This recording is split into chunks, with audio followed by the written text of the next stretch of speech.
Amis passionnés d'astrologie et d'actualité, je vous souhaite la bienvenue pour cette nouvelle vidéo dans laquelle nous allons revenir sur l'incendie qui a ravagé la cathédrale de Notre-Dame de Paris.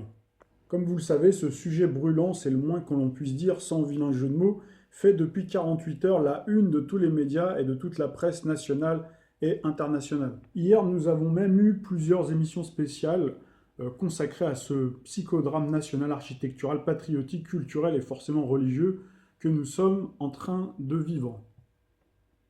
Compte tenu de l'important retentissement de l'événement et de l'effet de sidération ainsi que l'émoi qu'il a produit dans l'opinion, je souhaitais m'exprimer pour vous délivrer mon analyse, mes ressentis et tenter de comprendre ce qui a pu se passer.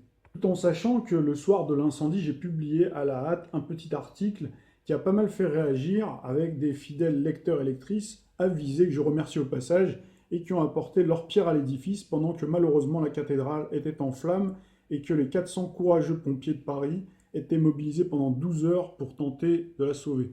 Alors, cette vidéo va donc reprendre certains éléments déjà publiés sur le blog, tout en apportant des éléments nouveaux et complémentaires avec un coup de projecteur bien entendu astrologique et un travail de symbolisme, d'analogie, de corrélation, de mise en perspective aussi de cet incendie par rapport à d'autres événements. Comme vous le savez, le chef de l'État s'apprêtait à faire une allocution télévisée ce lundi 15 avril à 20 heures avec des annonces fortes, nous a-t-on dit, pour répondre à la grave crise sociale que traverse notre pays dans le prolongement du grand débat national. Puis on a soudain appris qu'Emmanuel Macron a été contraint de reporter son intervention à cause d'un grave incendie qui se serait subitement déclaré à Notre-Dame de Paris quelques heures plus tôt. Alors c'est vrai que là, on nous dit, il y a quelques heures, que l'incendie de Notre-Dame a fait finalement capoter le plan com de Emmanuel Macron. Alors vous verrez tout à l'heure que moi j'ai une toute autre lecture de l'événement, puisque si on a l'impression que la cathédrale lui a volé la vedette, en réalité, il n'en est rien. Si on revient sur les événements, le déroulé des événements de ce terrible incendie, on sait que le ravage des flammes avait été tel que l'île de la Cité avait été en partie évacuée. Les Parisiens étaient partagés entre tristesse et stupéfaction. Donc ils étaient, c'est vrai, aux premières loges pour assister impuissants et le regard médusé sur ce terrible sinistre. Et puis, bien entendu, il y avait le reste des Français qui n'étaient pas en reste, puisque les vidéos et photos ont fusé à la télévision, sur les réseaux sociaux. Et c'est vrai que 30 000 visiteurs se pressent en général chaque jour sur le parvis de Notre-Dame pour visiter cet édifice catholique emblématique de la France et de Paris, donc qui est âgé, très âgé, de 856 ans. Cette fois, c'était malheureusement pour constater les dégâts. Donc à l'heure où on se parle, c'est la totalité, comme vous le savez, de la toiture, de la nef, du chœur et du transept du monument le plus visité d'Europe qui a été consumé par les flammes. On nous a appris hier que le coq de la flèche de la cathédrale aurait été retrouvé. Mais là, tout à l'heure, je vous donnerai d'autres éléments, mais je pense que vous avez dû les entendre en boucle. Ça a été répété concernant l'étendue des dégâts, concernant l'estimation.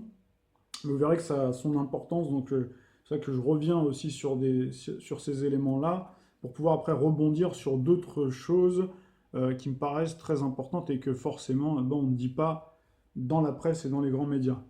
Selon les enquêteurs, une première alerte incendie avait retenti, nous dit-on, autour de 18h20 sans qu'aucun départ de feu ne soit constaté. Il y avait même une messe qui venait de débuter, qui venait d'être célébrée. Et moi j'ai eu d'autres sources aussi où on nous parle de 2 départs de feu. Alors là on voit qu'il y a une forme de psychose après qui s'installe apparemment, puisque vous voyez qu'il y a eu une fausse alerte incendie à la cathédrale de Bourges mardi soir. Alors je ne sais pas si les exercices d'incendie ont lieu souvent et à quel intervalle, mais on a appris dans la presse, de sources sûres, sur France Info, vous pourrez retrouver cette information-là, que quelques jours auparavant, il y avait eu un exercice, qui avait eu lieu, un exercice d'incendie. Et forcément, je pose cette question-là, car lors des attentats du 13 novembre, on a appris que des exercices avaient eu lieu précisément la veille, pour le lendemain, qu'on voit le personnel finalement hospitalier, qui était passé d'un simple exercice d'entraînement à la terrible et triste réalité. Et donc là, on a d'ailleurs un article qui en atteste, et je me souviens même qu'il y avait le fameux urgentiste, là, Monsieur Pelou. Vous pourrez retrouver la vidéo, d'ailleurs, où il parle en fait, du SAMU qui avait organisé une répétition générale, et malheureusement, avant qu'il y ait les attentats. Et d'ailleurs, je me souviens que le journaliste lui avait dit « Ah, comme c'est étrange !» Donc voilà, donc forcément, c'est un élément. Ça peut ne pas correspondre, il peut y avoir aucun rapport de cause à effet, mais voilà, il était important, il me semble, de le mettre en évidence. Déclenchement de l'alarme incendie, les près de 1500 personnes ont été dirigées vers la sortie en 2-3 minutes. Et donc on a d'ailleurs un article de presse de 20 minutes, incendie à Notre-Dame de Paris, pourquoi l'évacuation a-t-elle eu lieu avant 18h50? Et donc ce qui est marrant en fait, c'est qu'on a l'impression que les articles de presse de plus en plus viennent finalement éteindre les incendies. On a nos braves et chers pompiers qui sont venus à la rescousse de la cathédrale pour tenter de la sauver, donc les sapeurs-pompiers, et puis vous avez les sapeurs-pompiers de service du système, qui à chaque fois que les gens se posent la question, une question qui paraît intelligente, eh ben, vous voyez la presse qui vient d'une certaine manière les tourner en ridicule. Alors, qu'est-ce que j'entends par là? C'est que par exemple, on a des témoignages, donc sur Twitter par exemple, les gens se posent des questions, ils se disent tiens, pourquoi la cathédrale a été évacuée à 18h35 pour un feu qui se déclare à 18h50? Bizarre, non? Affirme l'un d'entre eux. Et puis à chaque fois, il y en a d'autres comme ça. Forcément, les gens se posent des questions. Et puis vous avez, voilà, à chaque fois, un fake off, à chaque fois. Donc c'est-à-dire qu'il vient apporter un démenti, un éclairage. Vous avez, c'est le fameux décodex, pour tenter d'éradiquer ce que eux appellent les fake news, etc. C'est un peu circulé, il n'y a rien à voir. On reparlera tout à l'heure, on se demande si c'est la loi des séries, mais vous voyez, par exemple, un Rennes évacuation de 46 personnes après un incendie dans un parking souterrain. Donc voilà, 17 avril, donc on a cet article-là. Alors si on revient sur ce qui nous intéresse, c'est-à-dire la cathédrale, eh bien, on a eu une seconde alerte qui a été donnée 13 minutes plus tard, donc avec un feu donc découvert dans la charpente. Donc le feu a été découvert à 18h50, nous dit-on. Donc le feu serait parti des combles de la cathédrale avant d'embraser rapidement toute la charpente et gagner le toit. Donc c'est vrai que les flammes ont rapidement progressé à cause de la structure en bois séché par le temps, forcément, donc qui a alimenté le brasier, puisque c'est vrai que l'architecture, la charpente a été construite il y a très très longtemps, c'était au XIIIe siècle, et donc c'est vrai que la charpente était surnommée la forêt, en référence aux 24 hectares de chênes qui avaient été coupés à cette époque-là. Et c'est vrai que la charpente s'étend quand même sur 100 mètres de long, et donc c'est à 19h50 que la flèche de la cathédrale, qui culmine à 93 mètres de hauteur, qui s'est effondrée devant, provoquant un vif émoi de la population qui était présente sur place. Et une heure après, une grande partie du toit a été réduite en cendres. Heureusement, grâce aux sapeurs-pompiers, la structure de la cathédrale a été préservée, mais apparemment la protection contre les incendies n'aurait pas été suffisante, ce qui a d'ailleurs, chez les historiens de l'art et spécialistes du patrimoine, créé une grosse colère. C'est vrai qu'ils ne décolèrent pas, et d'ailleurs on voit un article donc de France Info, Notre-Dame, c'est l'incendie de trop. Pourquoi les historiens de l'art et spécialistes du patrimoine sont en colère? Les experts en patrimoine et les historiens de l'art parlent d'un manque cruel d'entretien du bâtiment. Selon eux, les normes de sécurité sur les chantiers de rénovation des monuments historiques sont notoirement insuffisants. Et pour eux, c'est l'incident de trop, l'incendie de trop, puisqu'il y a déjà eu ce type d'incendie, on va le voir tout à l'heure, sur d'autres monuments historiques et joyaux des patrimoines mondiaux. Et donc il y a des prescriptions qui ont été données pour que les travaux sur les monuments historiques soient mieux encadrés, avec plus de sécurité, mais rien n'a été fait. Et c'est vrai qu'il suffit qu'un poste de soudure d'ouvrier soit mal éteint pour que tout de suite, il peut y avoir un incendie qui puisse se déclencher une fois que les ouvriers sont partis. Je veux dire, bien entendu, c'est si on reste sur la thèse de l'accident. Donc vous verrez que moi je ne suis pas forcément convaincu par cette thèse-là. On va avoir l'occasion d'en discuter un petit peu plus loin. Là, je vous avais en fait un article qui s'intitule, qui est du Figaro.fr, avant Notre-Dame, d'autres joyaux du patrimoine mondial ravagés par les flammes.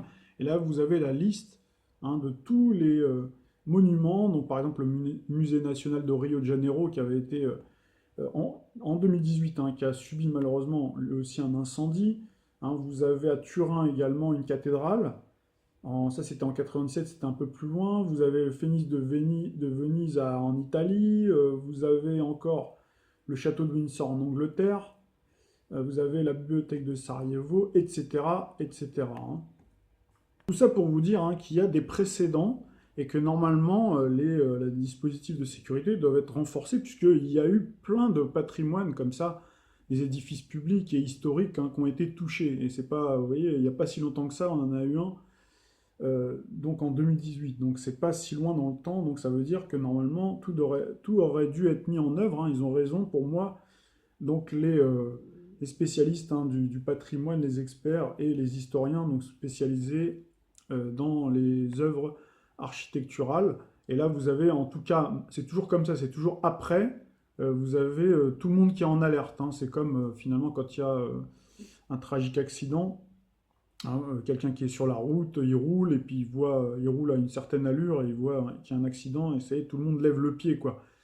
Pareil, quand il y a les attentats, après tout le monde est en alerte maximale. Pareil, quand il y a des graves accidents de train ou d'avion ou il y a un attentat, ben, tout le monde est en alerte pendant quelques jours. Et là, c'est un peu la même chose. On a une réplique, cette fois-ci, en version cathédrale, puisqu'on a parlé tout à l'heure de la cathédrale de Bourges, et là, on a maintenant la cathédrale de Saint-Étienne. Et là, vous voyez, là, c'est l'Est républicain, donc forcément, chacun prêche pour sa paroisse, c'est le cas de le dire. Quelles mesures de sécurité donc pour cette cathédrale de Saint-Étienne?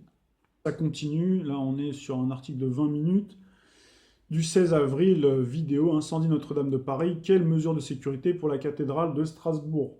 Et alors c'est vrai que si on revient, hein, on a les critiques qui s'abattent hein, justement sur le système de sécurité qui a été insuffisant, on a le recteur par exemple, archiprêtre, qui a quant à lui détaillé le dispositif apparemment bien huilé selon lui pour pallier aux incendies.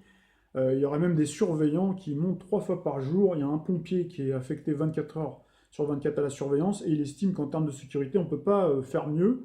Il y a même des détecteurs d'incendie, même s'il reconnaît que le système d'exploitation, d'extinction automatique est finalement assez complexe et pas évident par rapport à la structure qui est effectivement très ancienne. La bonne nouvelle quand même dans ce drame, c'est que les pompiers semblent avoir adopté la bonne stratégie pour circoncire le feu en concentrant leurs efforts sur les deux beffrois en estimant finalement que le toit ne pourrait pas être sauvé. Et c'est vrai qu'il y a pas mal d'œuvres architecturales comme le trésor de Notre-Dame qui a été sauvé. La couronne d'épines et la tunique de Saint-Louis auraient été placées en lieu sûr. Donc on a aussi comme un signe du destin, on a la croix qui a été sauvée. Hein, vous avez ce matin, à l'intérieur de Notre-Dame de Paris, au cœur des décombres et des gravats, la croix est là, debout.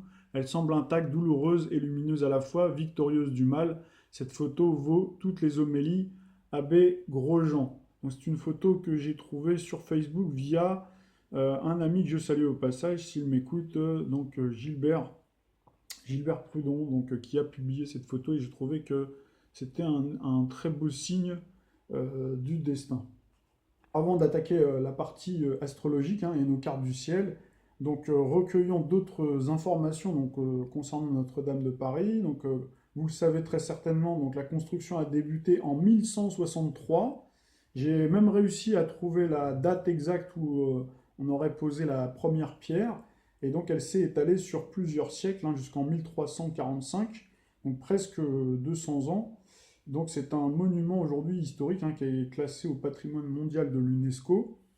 Et c'est vrai que forcément, il n'y a pas que les Parisiens et les Français qui sont touchés en plein cœur, mais le monde entier hein, qui est attristé qu'un tel bijou architectural, chargé d'une valeur historique, culturelle et symbolique inestimable, ait été comme ça détruit en proie aux flammes. Toutefois, c'est ce qu'on nous répète beaucoup à la télé, on nous dit sans arrêt que la cathédrale appartient à tout le monde, ce qui est vrai puisqu'elle est énormément visitée. Néanmoins, elle reste quand même le symbole de la France éternelle pour moi, des racines de la France, hein, les racines ancestrales, 856 ans, donc ça se balaye pas comme ça d'un revers de main. Et donc j'ai une pensée particulière pour les chrétiens qui, en ces temps troublés, ne sont décidément pas épargnés par les épreuves en pleine fête des Rameaux et à quelques jours de Pâques, hein, du week-end pascal. Car c'est vrai que ce monument-là, il est très visité, il y a pas mal de touristes, hein, mais l'édifice reste pour moi fortement rattaché à la foi religieuse.